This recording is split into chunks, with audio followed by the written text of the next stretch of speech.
Hello everyone, आज हम लोग हिस्ट्री के चैप्टर 1 के बचे हुए पार्ट को कंप्लीट करेंगे। चलिए हम एक वीडियो के ज़रिए एडी और बीसी को समझने की कोशिश करेंगे। उसके बाद मैं लाइन बाय लाइन पढ़कर उसका हिंदी में अर्थ बताऊंगी। अगर आपने मेरा चैनल सब्सक्राइब नहीं किया है तो कर ले, ताकि आपकी कोई भी वीडियो मिस ना हो। तो चलिए वीडियो को देख के समझते हैं। तो बहुत हम लोग कन्फ्यूज रहते हैं, एडी और बीसी में डिफरेंस क्या है, क्यों लिखा जाता है।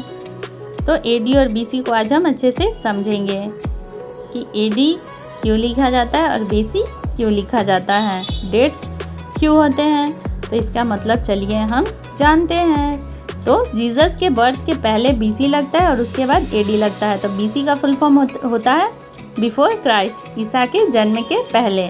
और एडी का फुल फॉर्म होता है एनो डोमिनी, ईसा के जन्म के बाद। इसका मतलब होता है ईसा मसीह के जन्म के पहले जो लगता है बीसी। कुछ लोग इसको आफ्टर डेथ बोलते हैं, तो ये गलत है। एनो डोमिनी है इसका फुल फॉर्म। और बीसी की जगह बीसीई भी लगता है, उसका मतलब होता है बिफोर द कॉमन एरा। और एडी की जगह सीई भी लगता है, उसका मतलब है कॉमन एरा। ठीक है, तो ये देखिए आपको अब समझ में आ गया होगा। चलिए आगे। तो चलिए हमने वीडियो को देख के कुछ समझा, तो चलिए अब हम इसको लाइन बाय लाइन पढ़ के इसको हिंदी में बहुत अच्छे से समझते हैं। वन पास्ट और मेनी, अतीत एक या अनेक। ठीक है, अतीत जो होता है एक या अनेक होते हैं। तो चलिए पढ़ते हैं। Did you notice the title of this book, our past. क्या आपने ये नोटिस किया है कि जो इस बुक का टाइटल क्या है, आवर पास्ट। पास्ट का हिंदी क्या होता है, हमारा अतीत। We have use the word past in plural to draw attention to the fact that the past was different for different groups of people. यहाँ पे जो पास्ट यूज़ हुआ है वो प्लूरल फॉर्म में यूज़ हुआ है। और यहाँ पे इसलिए यूज़ हुआ है कि ध्यान दिलाने के लिए किया गया है कि अलग अलग समूह के लोगों के लिए इस अतीत के अलग अलग मायने थे, इसीलिए ये दिया हुआ है। For example, the lifes of herders और farmers were different from those of king and queens. The lifes of merchants were different from those of crafts person and so on. ये फॉर एग्जाम्पल के लिए जो herders जो पालते थे पशु को, फार्मर्स किसान, डिफरेंट थे किससे, राजा और रानी के लाइफ से अलग थे, उनका लाइफ जो है अलग था। और जो व्यापारी थे वो जो क्राफ्ट पर्सन थे उनसे उनका लाइफ अलग था। इस तरह से सबका जो है एक दूसरे का जो पास्ट था वो अलग अलग था, वो अलग अलग से काम करते थे, रहते थे, खाते थे, तो सबका अलग यहाँ पास्ट था। Also as a true event today people follow different practices and custom in different parts. यहाँ पे जो लोग हैं अलग अलग कस्टम्स जो है फॉलो करते थे अलग अलग पार्ट्स में ऑफ द कंट्री। तो उस समय भी जो लोग थे अलग अलग हिस्सों में लोग अलग अलग व्यवहारों और रीति रिवाजों का पालन करते थे। ठीक है, अब नेक्स्ट देखते हैं। For example, today most people living in the Andaman island get their own food by fishing, hunting and collecting forest produce. और एग्जाम्पल के तौर पे आज भी जो है बहुत सारे लोग जो अंडमान में रहते हैं वो किस पे डिपेंड रहते हैं, फिशिंग, मतलब जो मछली पकड़ के जो खाना बनता है मछली से, हंटिंग शिकार करके, या फिर कलेक्टिंग फॉरेस्ट प्रोड्यूस, जो फूल फल जो मिलते हैं फॉरेस्ट से जो प्रोड्यूस होता है उसको कलेक्ट करके अपने लाइफ के लिए ये लोग इकट्ठा करते हैं अंडमान आइसलैंड के लोग। By contrast most people living in cities depend on others for supplies of food. और मतलब इसके विपरीत जो होते हैं, उल्टा, जो शहर के लोग होते हैं किस पे डिपेंड होते हैं, वो दूसरों पे डिपेंड होते हैं। जैसे आप सब्जी वाले पे डिपेंड होते हैं सब्जी के लिए, और आप स्टोर में जाते हैं सामान के लिए, तो आप दूसरों पे डिपेंड रहते हैं दूसरी चीज़ों के लिए। Differences such as this exist in the past as well. और इस तरह के डिफरेंसेस जो है हमारे पास्ट में भी थे, इसी तरह के डिफरेंसेस थे। Besides there is another kind of difference. और इसके अलावा एक दूसरे तरह का भी डिफरेंस था। We know a great deal about kings and the battles they fought because they kept records of their victories. वो लोग जो भी लड़ाई में जीते थे, विजय हुए थे, उन सब का जो वो है लड़ाई का रिकॉर्ड रखते थे। वहीं पे जो है generally ordinary people such as hunters, fishing folk, gatherers, farmers और herders did not kept records of what they did. और वहीं पे जो थे हंटर्स थे, शिकार करने वाले, फिशिंग फॉक, गैदर्स जो इकट्ठा करते थे खाना को, फार्मर्स किसान, और हर्डर्स जो पशु पालते थे, ये लोग अपना कोई रिकॉर्ड नहीं रखे थे कि उन्होंने क्या किया, कैसे किया। While archaeology helps us to find out about their lives there is much that remains unknown. तो जो भी चीज़ें उनको मिलती हैं खुदाई में या कहीं से भी, तो आर्कियोलॉजिस्ट से पता लगाते हैं कि किस तरह से वो जो ऑर्डिनरी लोग थे वो कैसे रहते थे, तो उनके बारे में आर्कियोलॉजिस्ट पता लगाते हैं। तो इस जो टॉपिक था उसमें हमने समझा कि आर्कियोलॉजिस्ट, मैन्युस्क्रिप्ट और वो जो था इंस्क्रिप्शन, ये सब से लोगों का पता चलता है कि पहले जो ऑर्डिनरी लोग थे वो कैसे रहते थे, जो नॉर्मल लोग थे। और राजा रानी ये तो अपना जो भी था वो स्टोन पे इंस्ट्रक्ट करा के रख लेते थे, और नॉर्मल लोगों का पता आर्कियोलॉजिस्ट लगाते थे। तो ये चीज़ें हमने इस टॉपिक में बहुत अच्छे से समझी। तो आगे हम लोग डेट्स के बारे में समझते हैं। व्हाट डू डेट्स मीन, मतलब डेट्स का मतलब क्या है। तो चलिए हम लोग समझते हैं डेट्स कहाँ से आया, कैसे आया और कैसे यूज़ होता है। तो इसको हम अच्छे से समझेंगे। मैंने आपको वीडियो में भी बहुत अच्छे से समझाया है और इसमें भी मैं अच्छे से लाइन बाय लाइन आपको समझाती हूँ। चलिए पढ़ते हैं। If somebody ask you the date you will probably mention the day month and year 2000 and something. तो अगर आपसे कोई पूछे कि डेट क्या है तो शायद आप यही बताएंगे, आज दिन कौन सा है, जैसे सैटरडे है, मंथ कौन सा है, अगस्त है, ईयर 2000 के लगभग आप ईयर बताएंगे, यही कुछ आप ऐसा बताएंगे। क्योंकि आपको इससे पहले का इससे बाद का आपको कुछ पता नहीं है, जो पता है आपको वही बताएंगे ना। तो यही चीज़। अब चलिए आगे देखते हैं कि ये डेट आया कहाँ से, पहले क्या था, अब क्या है और इसके बाद क्या होगा। This years are counted from the date generally assign to the birth of Jesus Christ. और ये जो डेट को हम काउंट ईसा मसीह जो होते हैं उनके जन्म के डेट से की जाती है, डेट से ही उनकी गणना की जाती है, बोला जाता है। तो फाउंडर्स क्रिश्चियनिटी, वो लोग जो थे क्रिश्चियन थे। So 2000 means 2000 year after the before birth of Christ.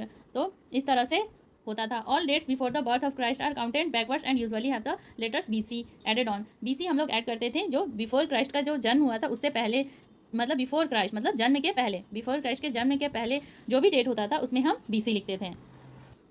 In this book we will refer dates going back from the present using 2000 as our starting point. तो इस बुक में हम 2000 को अपना स्टार्टिंग बिंदु मानते हुए, मतलब आज से पहले की तिथि को हम लोग समझेंगे, स्टार्ट करेंगे। BC we have seen stand for before Christ. BC का मतलब हमने देखा है क्या होता है, बिफोर क्राइस्ट होता है, उसका मतलब होता है before Christ. You will sometimes find, आपने कभी कभी पाया होगा, AD बिफोर डेट्स, और डेट के पहले AD लगा होता है। This stand for 2 Latin words. ये कहाँ से आया है, 2 लैटिन वर्ड से आया है। एनो डोमिनी लैटिन वर्ड से आया है, जिसका मतलब होता है in the year of the Lord, मतलब जो है ईसा मसीह के साल, जन्म के वर्ष से, मतलब ईसा मसीह के जन्म के वर्ष से जो भी होता है उससे स्टार्ट होता है, वहाँ से तो AD लगता है, और उससे पहले BC लगता है, उनके जन्म के पहले, बिफोर क्राइस्ट। AD उनके जन्म से स्टार्ट होता है। सो 2012 को हम लोग क्या लिख सकते हैं, AD 2012, क्योंकि उनके जन्म के बाद से, उनके जन्म से AD लगना शुरू हो गया था। ये मैंने वीडियो में भी आपको समझा, चलिए यहाँ भी अच्छे से समझ लेते हैं। Sometimes CE is use instead of AD and BCE instead of BC। कुछ समय CE के जगह BC AD ऐसे यूज होता है, ठीक है, CE के जगह AD। The letter CE stand for common era and BCE for before common era. जो CE यूज होता है वो कॉमन एरा और BCE बिफोर कॉमन एरा की जगह यूज होता है। तो ये हम देखते हैं कि ये यूज़ क्यों होता है।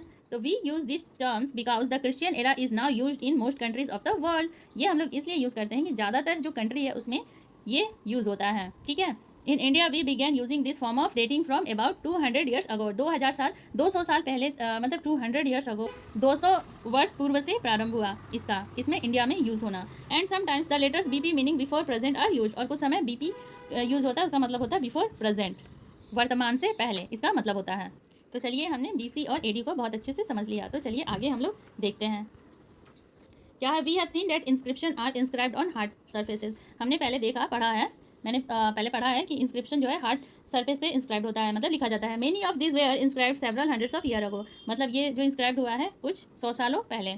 All inscription contents both script and languages. All जो इंस्क्रिप्शन होते हैं वो लिपि और जो है भाषा, वो सब में इंस्क्रिप्ट होते हैं, दोनों में। Languages which we are use as well as scripts have changes over time. और जो भी लिपि थे, भाषा थे, वो समय के साथ क्या हुए, बदलते गए। So how do scholars understand what was inscribe. तो जो स्कॉलर्स थे वो कैसे समझ पाते थे कि क्या उस पर लिखा हुआ है। This can be done through a process known as decipherment. और वो प्रोसेस है जिससे वो जानते थे, उसको डेसीफेरेंट कहते हैं। ये देखिए, पहले के लोग इमेज को देख के समझते थे कि उसका मतलब क्या होगा। तो देखिए ये जो साइन है, इसका P मतलब T, और इस तरह से डेसीफेरेंट प्रोसेस से जो है वो पता लगाया लोगों ने कि किस तरह से ये लिखा जाता था। इमेज को देख के समझ के उन्होंने पता लगाया। ये देखिए इस तरह से, यहाँ देखिए इसी से रिलेटेड एक स्टोरी है, इसको हम पढ़ते हैं और अच्छे से इसको समझते हैं कि इमेज में क्या है क्या नहीं है, ठीक है।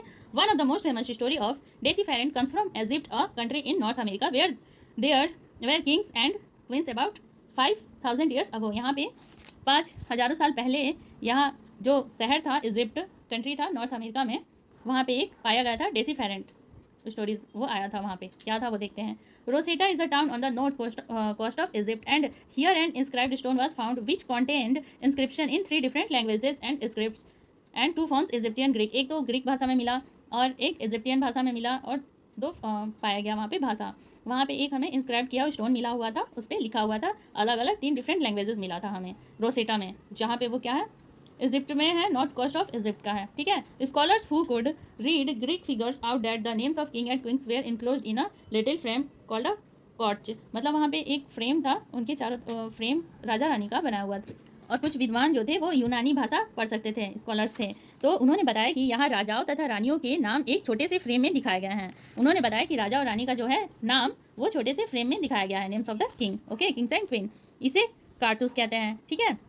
इसके बाद विद्वानों ने they then place the Greek and the Egyptian side by side and identified the sounds for which the Egyptian letter stood. तो इसके बाद क्या हुआ, इसके बाद विद्वानों ने ग्रीक जो था और मिस्र के संकेतों को अगल बगल रखते हुए मिस्री जो भी था वो लेटर्स थे उनको पहचान की, अगल बगल रख के, इधर साइड बाई साइड, मतलब इस साइड से उस साइड रख के उन्होंने पहचानने की कोशिश की ये कौन सा लेटर है और कैसा इमेज है और कैसा साउंड है, ठीक है। बोल बोल के उन्होंने कोशिश की पहचानने की।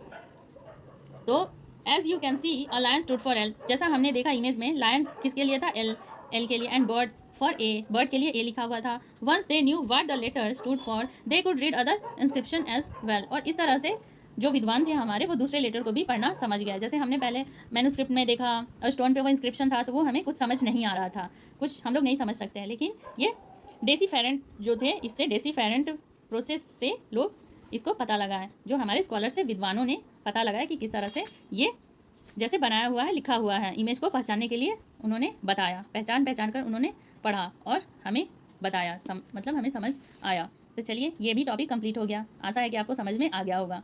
तो चलिए अब क्वेश्चन आंसर हम नेक्स्ट वीडियो में करेंगे। तो okay, thanks for watching, bye bye.